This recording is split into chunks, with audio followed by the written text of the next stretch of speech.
cultural exchange. One major cultural import from the West was Christianity, which was first brought to Japan in the mid-16th century.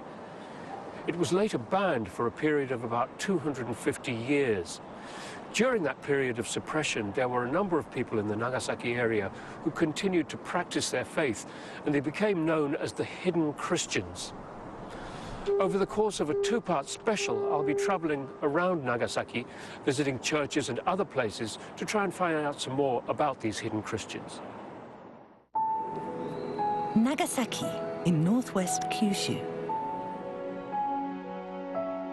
Nagasaki has a large Christian population, and the prefecture contains over 130 churches. Many of them date from the mid-19th century, when restrictions began to ease. Oura Cathedral is the oldest church in Nagasaki. 650,000 people visit each year.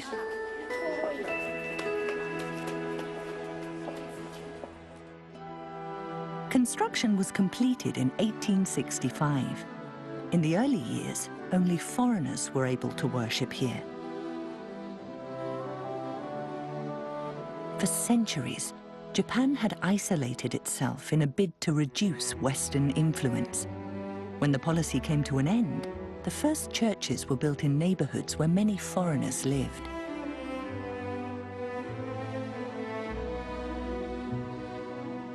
One month after Oura Cathedral's completion, something remarkable happened. The focus of attention on that occasion is still there inside the building.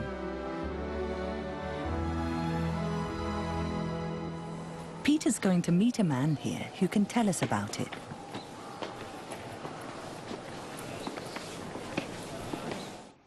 Good morning. Oh, welcome. Ohayo gozaimasu. Good morning. Come in. This is Kiyomi Morooka, a Catholic priest. He leads us to a small altar to the right of the aisle. Here we have a statue of the Virgin Mary. Father Petitjean brought it over from France.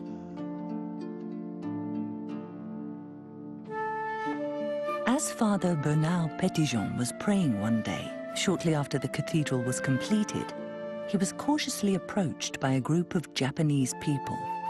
It was assumed that Christianity had died out during the 250-year ban. But this group had come to profess their faith.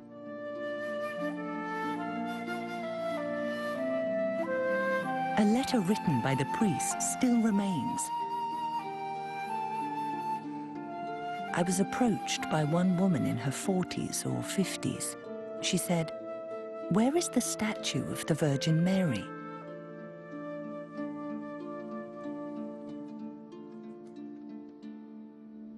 Over a period of centuries, Japanese believers had longed to see such a statue.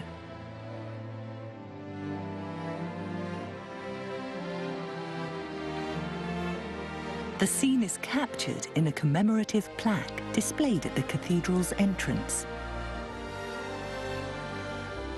When the first Christians came here to the church, I understand they wanted to know where the statue of the Virgin Mary was.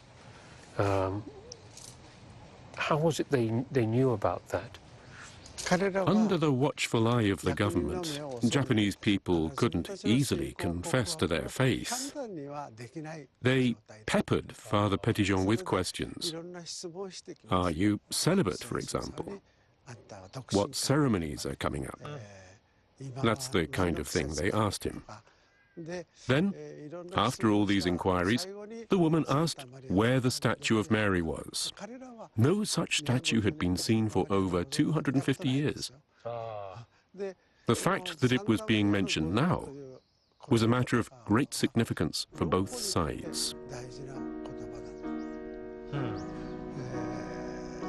For the hidden Christians, it represented a final confirmation. The existence of the statue would offer clear evidence that others shared their faith. For Father Petitjean, the question told him that they knew about such matters. It proved to him that the group were true believers. Even local officials had no knowledge of the statue's significance.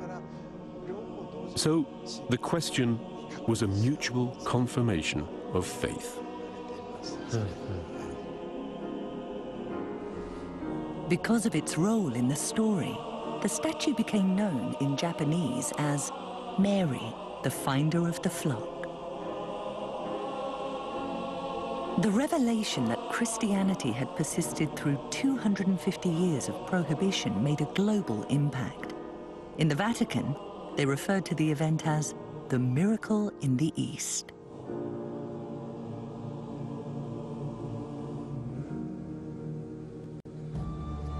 But the history of Christianity in Japan before that moment contains years of oppression. The religion first came to Japan in 1549, when a Spanish missionary, Francis Javier, arrived with a small group of Jesuits. It was the Warring States period, a very turbulent time, and for the general population, life was difficult. They were poor and suffering.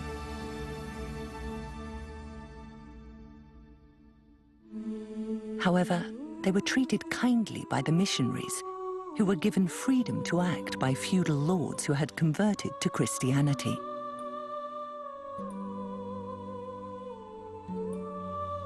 Much of this activity took place in Japan's international gateway, Nagasaki. It became a hub for missionary work, and a strong, well-organized Christian population flourished there. By the end of the 16th century, there were 300,000 believers nationwide.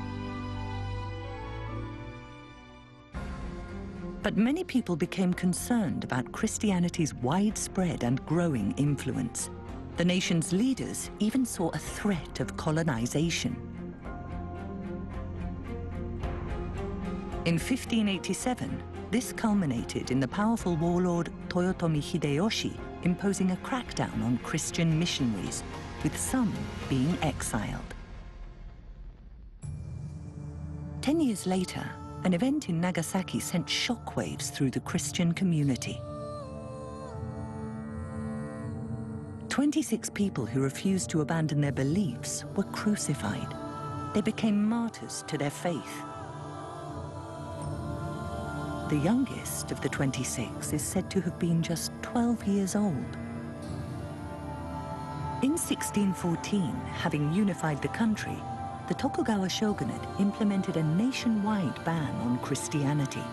Churches were destroyed, and the persecution of believers intensified.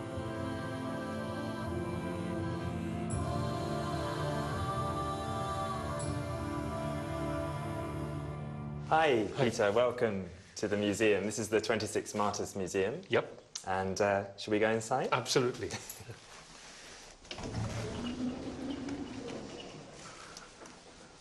We've come to a museum that tells the story of Christianity in Japan. Our guide is Simon Hull, a researcher from the UK. Could spend several hours in here explaining everything. I'm sure. That's a pretty good hat. There is a fumier somewhere around here, isn't there? There's a replica, yeah. Oh. Here it is. Okay. Now, I'd always thought that the word fumier, the e means a picture, so I was expecting paintings somehow, but that's what would you call that, a relief? Right, yes. This is, the fumier actually, there were, in my understanding, I think wooden fumier first, but the really famous ones are these sort of, I think they're bronze images. This is the one actually used in the film Silence, so although it's a replica, it was the replica made for the film Silence. Oh, I see. Fumier were items used from the 17th century to root out Christians. At the beginning of each year, people in Nagasaki were made to step on an image of Christ or Mary. This proved their lack of belief. One of the interesting things is you can see the face of Christ is totally smoothed over, so you can't make out his facial expressions. So that's done on purpose? Well, yes, because it would have been trampled on so many times. So gradually the fumier becomes smoother and smoother. And There's a very poignant story of a group or a couple of groups of Christians on the Goto Islands and one or two other places, I think, who, after stamping on the fumier, what they would do is they would return home and they would remove their sandals. Yeah. They would then burn their sandals, mix the ash with water, and then drink the mixture and beg Deus, God, for forgiveness for this wicked, wicked act. In their eyes, you know, no better than, well, it was apostasy. Wow. So there's a real paradox there that they were sinning, if you like, and it was, I would say it was a necessary sin. They were sinning in order to continue their faith, which is a very difficult idea. In 1637, amid great persecution, something happened in Minami Shimabara, Nagasaki, that came as a great shock to the government. It started when tens of thousands of people barricaded themselves inside Hara Castle. The revolt, now known as the Shimabara Rebellion, was prompted by the brutal actions of a local lord. But most of the rebels actually shared a deep secret. At the end of a 4-month conflict, government forces suppressed the rebellion, killing most of its participants. The remains of those who had lost their lives were discovered in the ruins of Hara Castle, along with many Christian crosses. It was clear from this that even during the Prohibition, Christianity was still widespread. Shocked by the uprising, the shogunate announced a national isolation policy. The arrival of ships from the West was severely restricted. Japanese Christians were faced with a choice: renounce their faith or develop new ways to follow it.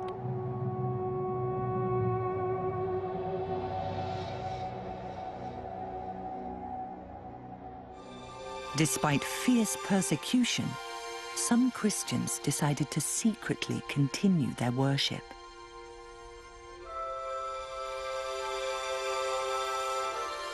About an hour's drive from central Nagasaki is a place called Sotome.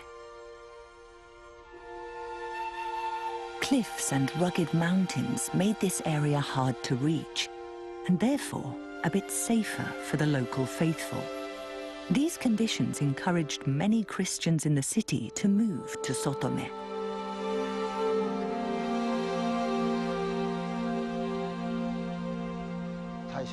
But how did Christians conduct their prayers while their religion was banned? We asked Takaharu Matsukawa, himself a descendant of hidden Christians, to show us around.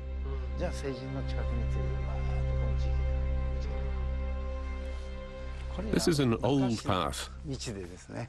Oh. Be careful not to trip on the roots. Oh.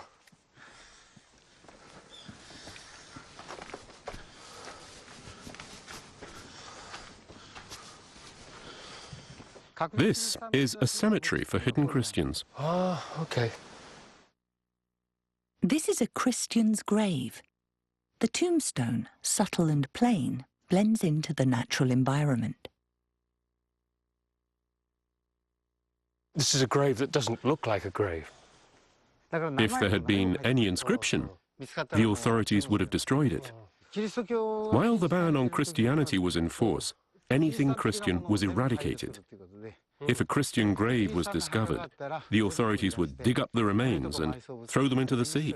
Whoa! What are the little stones on top? The stones are placed here to serve a particular purpose.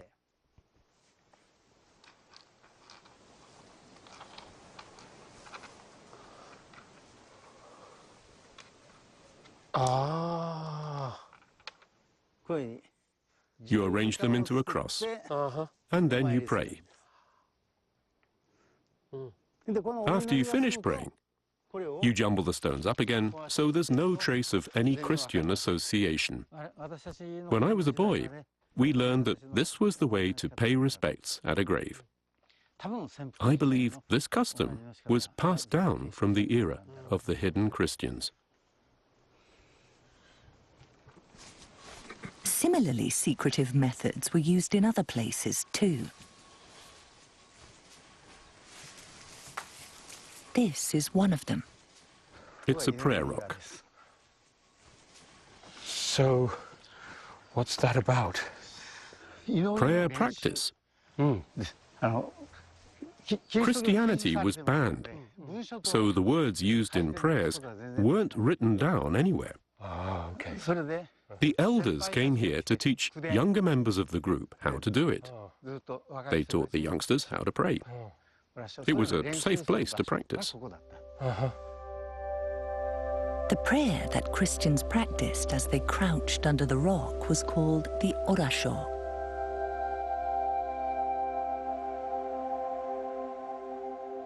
Matsukawa gave us a demonstration. He learned the words from his parents.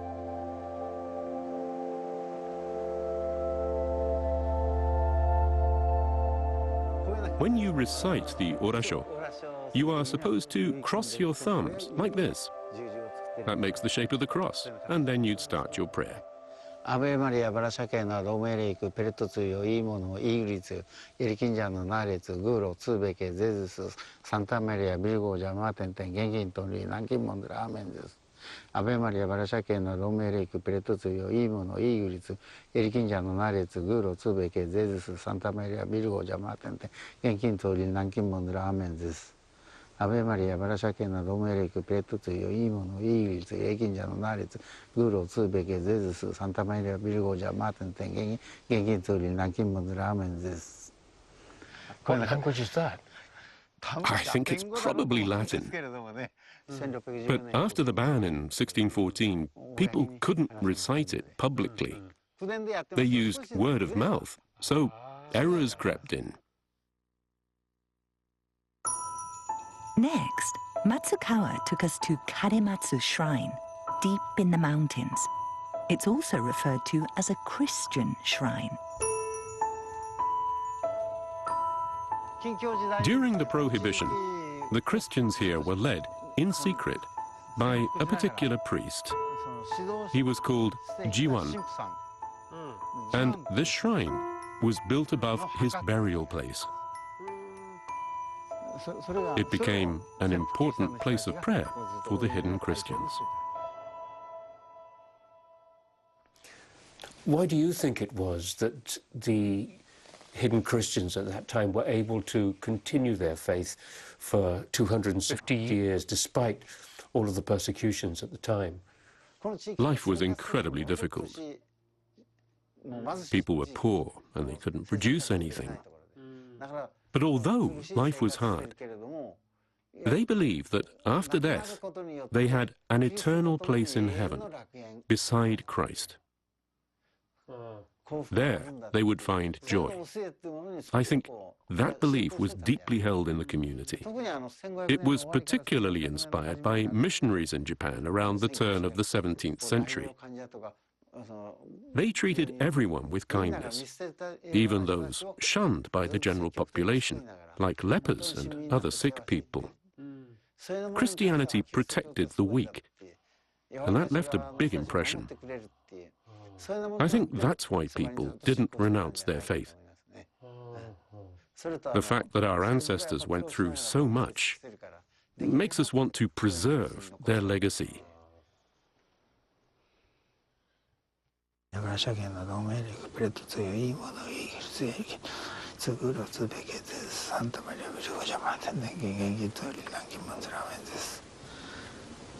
Ave Maria, Barashakena, Romerek, Peretuzio, Imono, Igrizu, Irikinjano, Naretsu, Guru, Tsubeke.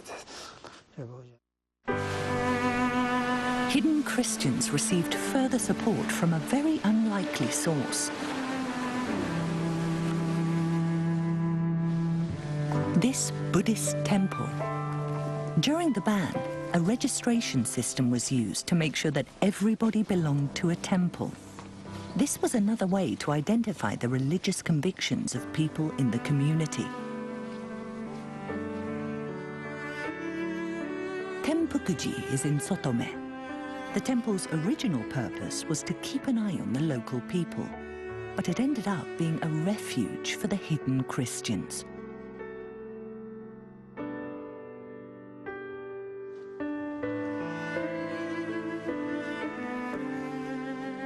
Gomen kudasai. Hello. Hello. Welcome. Our guide is Shuken Shioya, the 11th generation chief priest.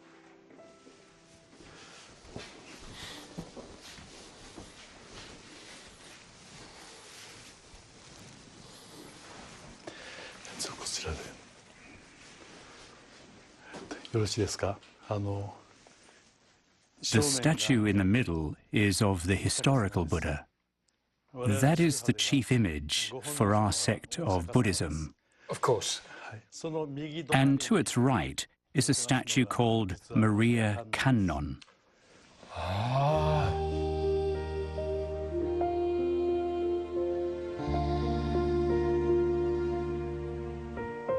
The Maria Kannon was originally intended to be a Buddhist statue, but the hidden Christians prayed to it as a stand-in for the Virgin Mary.